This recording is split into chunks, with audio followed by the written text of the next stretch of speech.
Hello and welcome to ETCFO.com. My name is Amol Dethi and you're watching CFO Talk. My guest for this episode is Raghupati Mishra, who is the CFO of a global steel major. Mr. Mishra has worked with many companies in the last 27 years. He was the CFO of SR Company. Then he also worked with Systema, Bharti Airtel and many other companies. Raghupati ji, glad to have you. Good morning, Amol. It's a pleasure to be with you. It's always a pleasure meeting you. Thank you. So at CFO Talk, sir, I try my best to understand how CFO actually operates. How has they seen the world changing? And more importantly, how do they see the future? Because CFO is an integral part of any company. At one side, they raise the funds. On the other side, they also spend the funds. So tell us, since you have been working for more than 25 years in the industry, how has the CFO's role changed in last 5 to 10 years? I see that, the entry, the ledger has changed and now CFOs are also operating on iPad. So give us some highlights about CFO's role, which has changed in last 5 to 10 years. You're right. Before it was ledger and accountant and books, and now it's all digital and all. Yeah. See, what has happened in last 5-10 years, if not more, before the expectation from the CFO was more of a bookkeeper and to be the guardian of the gatekeeper of the expenses. These were two primarily main reasons that were there, and then keeper of the wealth, banks and all. These were the three functions he was detailing. Now the CFO has many expectations. From CFO, the expectations are quite a few. Number one being the revenue driver. The business driver, the CFO is a co-pilot with the CEO to drive the business, to first strategize, keep objective, and then drive the organization to achieve those objectives that the organization has stated. The goals that organization has given, that needs to be achieved. So CFO is an equal partner with the CEO on all of this. Number two is that your stakeholders management, from whether the investors, whether the bankers, the government with all kind of taxes and different, for government, the CFO only interacts with the government on all these matters, and whether it is other regulators like SEBI or stock exchanges or all regulators and all. Then your vendors, all, and the customers, everybody, how to manage them and manage it smoothly so that the organization runs smoothly, the functioning is there. So that's what is mainly the CFO's job. Third is the compliance part of it. Now, a lot of plethora of compliances has come up, digital things are there, so you need to be compliant with. So that's there. Then you need to think through that there are rapid changes happening in the world and also in the country. So how to cope up with that? So the response time has to be there. The response time has to be quick, and you need to respond to those situations suitably.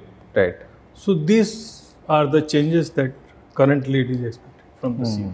Oh, very meaningful. In fact, great to learn that now CFOs are also into a driving position, because any which way when something goes wrong with the company or suddenly CEO goes away from the company, CFO is the one who actually is ideal, transformation.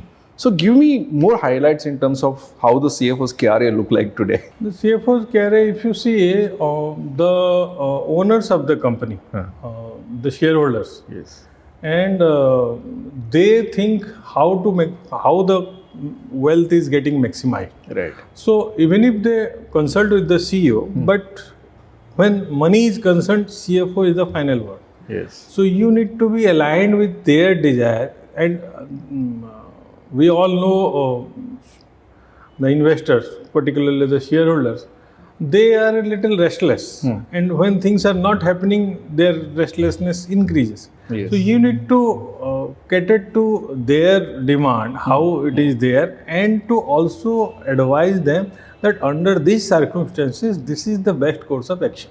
Okay. What the organization should take. Then there are investors like shareholders, the retail shareholders who have invested. So you want it to be broader, and they need to be invested so the company can grow. Right. So the governance mechanism has to be there because shareholders increases when there is governance and transparency. Yes. Yes. So if the governance mechanism is there, so the governance flows from the board, but the person who actually runs with it is the CFO. Right. Even if he is in the board or not, it lies with the CFO that the total governance mechanism are there. Yes. And the transparency is there. Everything, whatever the transactions are happening, are there according to the processes and the system designed by the company is being followed. Okay. So that is the governance mechanism.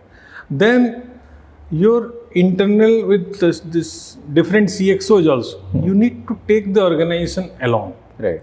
And the CFO need to tell, if you see different CXOs, if there is a chief marketing officer, he will see about the top of mind awareness, which product, what is the market share, where we need to increase.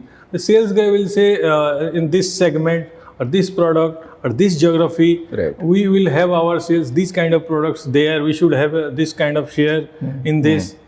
There is the IT guy who will try to bring in the latest in the technology. The HR guy will try to recruit the best of the talents. This is their KRAs. Yes. But at the end of the day, everything might not be possible under the circumstances because of the resources. Yeah. So the CFO needs to tell this to all CXOs that at the end of the day, we are here to earn profit and maximize wealth. Yeah. Even if the TOMA is less or the sales productivity less, we have to be profitable and the growth has to be there. But we need to be profitable. We are here to do business. Yes. Not for these objectives. So the larger objective need to be amplified to everybody in the organization.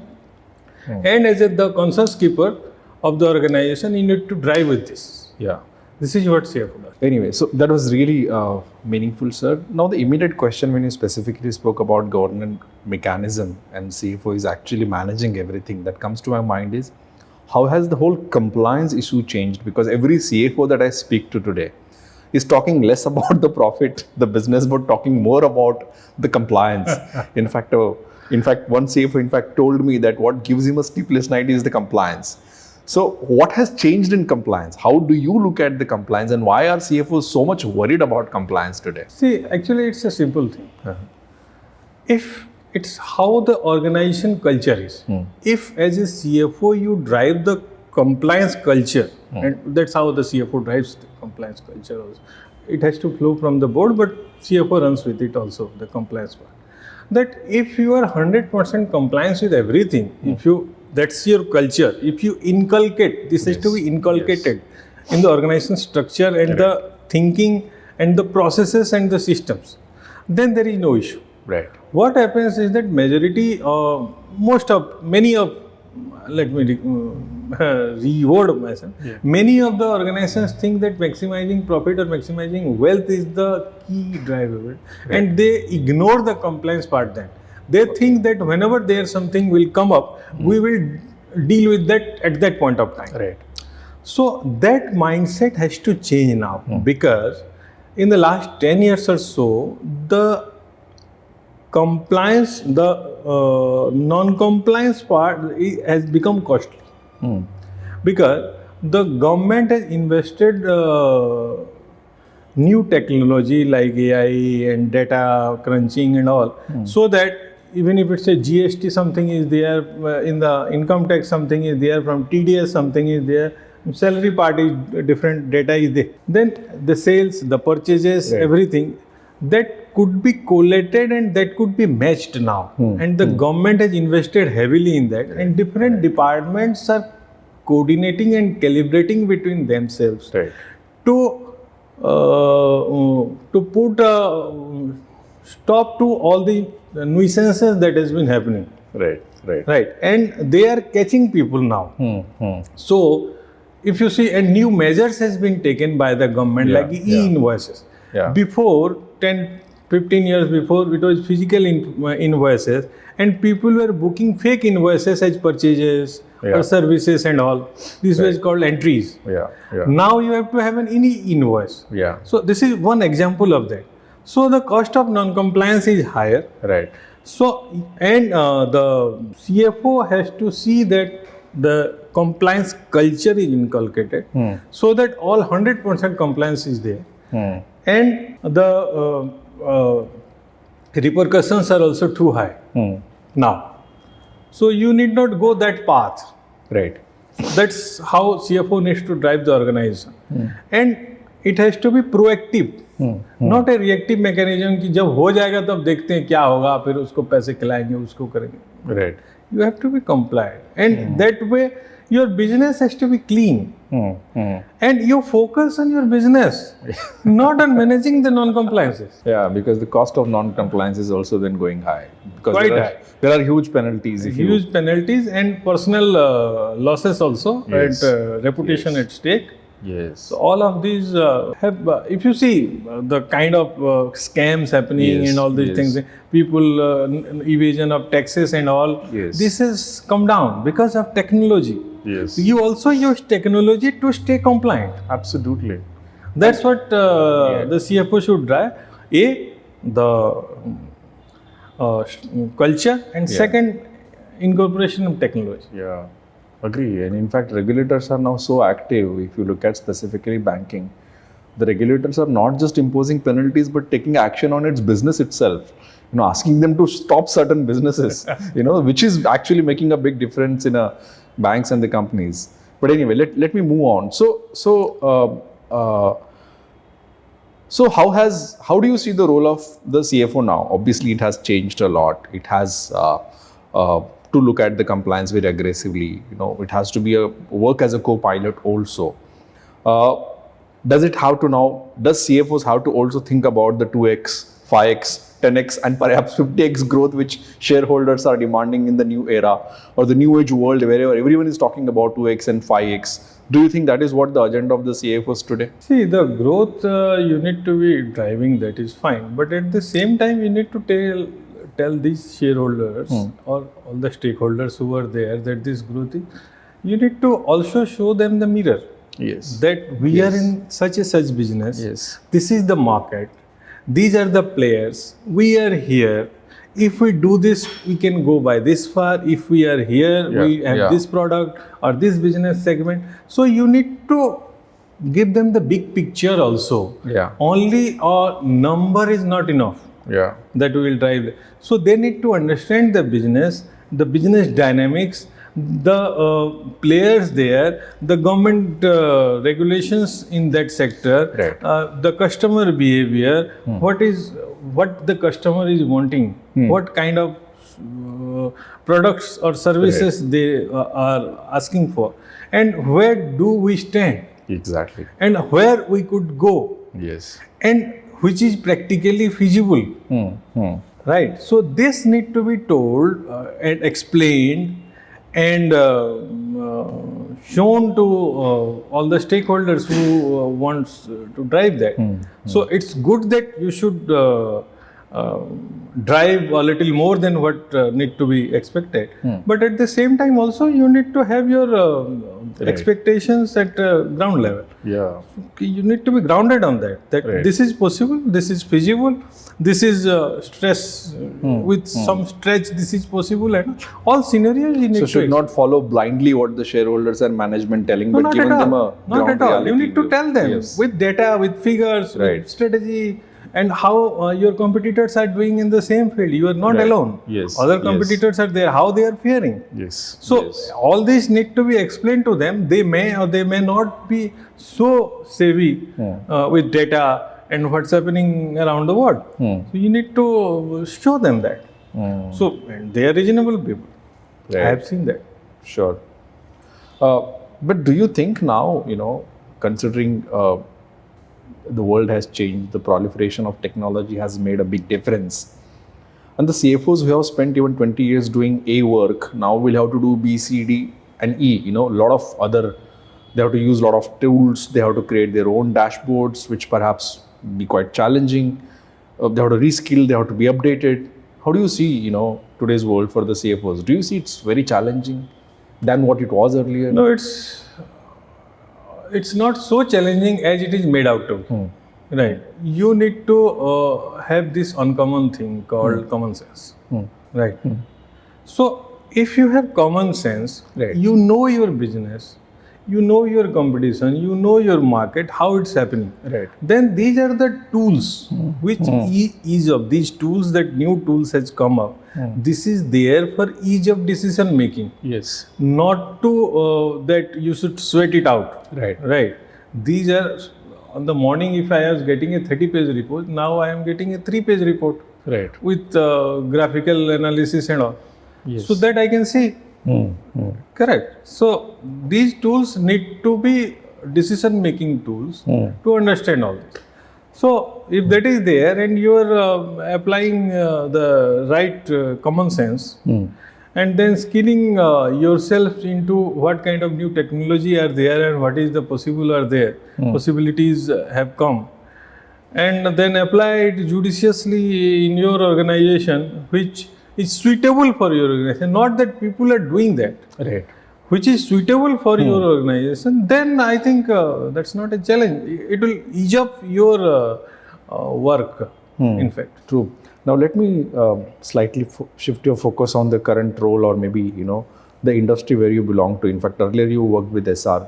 With your experience specifically from the Liberty, how has been the steel industry, which is also a focus area for the government? We have seen a steady growth, but it's one of the important sector when it comes to the manufacturing. So one is, how's the industry doing it right now, and second is considering it's a manufacturing sector where government has put in a lot of focus specifically through the Make in India and all, what needs to be done to scale up and strengthen such industries? See, steel industry for the last 4 years or so has been steady. And some cyclical variations happens as per the seasons and all. Now, like rainy season and all, a little this. But if you see in India, the infrastructure story is still intact. The government is investing in infrastructure, so steel is required there. The private sector's investment has not to that level as the government. So I believe with the new government and the new economic policy and the policies of the government in the upcoming budget, then private sector will also be start investing more. So then the growth will be a little higher than that. Right. And the pace of the government's investment in infrastructure will also increase. So there are better days ahead in this thing, steel sector. Another question you asked, the last one. Specifically about how to strengthen it, because still there are only few companies which are in the top list, and on one side government has announced a lot of manufacturing schemes and everything, because this industry also caters to the large laborers and generate employment, right? So what government should do specifically to maybe strengthen the steel industry? The government, the main shortages that we find as skilled laborers. Right.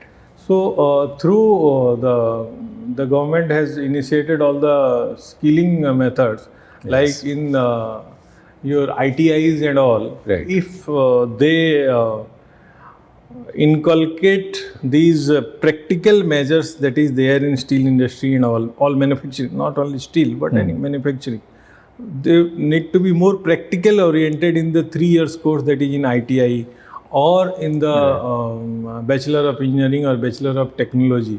So more practical aspect of it, more than 6 months or 1 year in industry and all, that kind of industry and academic partnership kind of role, so that people who are coming up, they are graduating, they have more skill set which is suitable for to get them absorbed. Right.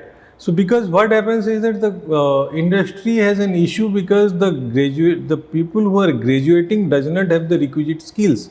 So they have to first hire them, then they have to reskill them, and then only they could deploy them. Right. Right. So it's taking time, it's time consuming, and also it's costly. So if this could happen during the 3 years or 4 years course of diploma and degree, if it happens, and on a massive scale, then both industry and academia both will be beneficial. And the students they are coming out, they will straightforward get into jobs. Right. So that the government, I think, should more focus on getting these two sit together so that the skills are there, practical, more 6 months to 1 year at least, practical should be there. Now, one more question coming back to specifically on the CFOs, which is we discussed a technology a lot, and you gave a great example of how the 30-page report can be converted into a 3-page report, a 3-pages report with the virtualization and the digital graphics. So because of a lot of digital tools available, a lot of startup companies or even mid-sized companies are, going for a virtual CFO because a lot of changes have been happened. There are only financial controllers or the financial administrators, and that's it. What do you think will be the CFO's future? Do you think that CFO's role will have a lot of other layers? He will not just a CFO.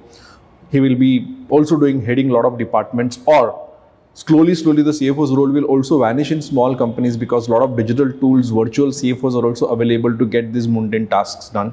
How do you see the future of CFOs? See, it's about, you're rightly said that CFO, the small company need not have CFOs. They should have data processing units and the controllers also. And they could outsource their work to virtual CFO kind of, who could, one person or one organization would have 10-20 companies and they could do that. That's happening already for small company. But for big corporates, you need to have somebody who, as we have discussed quite a few roles. Without this, if you cannot outsource the ethos of the company, the consensus of the company, right? And somebody who is a decision maker has to be there when decision is being made. It can't be outsourced. Right. So for large companies, that has to be there. The CFO's role is not going anywhere. It is getting more challenges and more work is coming. Okay. And he will become more powerful and more responsible. Right. Now, last maybe one or two quick question. Your greatest learning as a CFO and the rule that you still follow and will follow till you are working as a CFO. See, it's about stakeholder management and people management. That what are the expectation of the stakeholders? You need to have this expectation management. Right. That from where they are coming, what they are looking for, and how they need to be catered to. They need to be catered to. Then the people management part.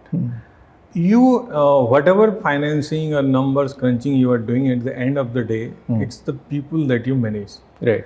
And the people are real people. They are real human beings with their own emotions, their own thinking, their own likes and dislikes. So you need to understand your people. Every people are different from others. So you need to understand your team fully, and you need what is their preference, what is their thinking, what is their thought process, what are their strengths, what are their weaknesses, and then you need to drive them accordingly. You need to give them a bigger purpose than that. You need to skill them. If their skill sets level is at this level, you need to have a roadmap for them from here to here, and you need to drive that. Right. So this gives you multiple benefits. So these are the two learnings I have made, and all these are people management only. If you at the end of the day. Yes. So more on the people management side, Noted your points, and I will stop here, sir. I think it was great learning for me and obviously for audience of the CFO. Thank you so much for sharing, those thoughts with our readers and viewers. Thank you, Amol. It's real pleasure meeting you. Thank you. Thank you.